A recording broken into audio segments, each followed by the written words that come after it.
ते दर शनिवारी व रविवारी पर्यटनासाठी येणारे अनेक मुंबई साईडचे तसेच अहिल्यानगर पुण्यातून येणारे पर्यटक आहेत. त्यांनी सदर ठिकाणी पर्यटनासाठी येत असताना पूर्ण काळजी घेऊन येणे गरजेचे आहे.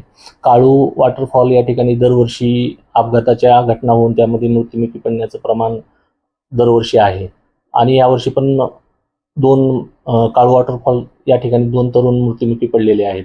आपणा सर्वांना याद्वारे आवाहन करण्यात येते की सदर ठिकाणी आपल्याला सर्व माहिती घेऊनच आपण त्या ठिकाणी जावे. तसेच लोकल गाईड्स आहेत त्यांचं पण आपण मार्गदर्शन घ्यावे. आपला जीव महत्त्वाचा आहे, त्या दृष्टीने आपण कुठलाही धोका पत्करू नये व त्या ठिकाणी योग्य ते काळजीसह जावे.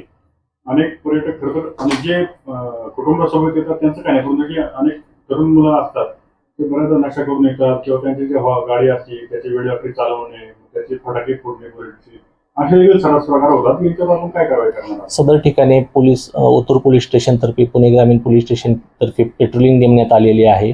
तसेच त्यांचे ब्रेथ अनालायझर मार्फत टेस्ट करून त्यांच्यावर गुन्हे दाखल करण्यात येतील. तसेच हुल्लडबाज जे तरुण आहेत त्यांच्यावर योग्य ती कारवाई केली जाईल. त्यामुळे आपण पर्यटनासाठी येत आहात तर तेच आपण करावी. इतर गोष्टी केल्या तर आपल्यावर कायदेशीर कारवाई करण्यात येईल. थँक्यू.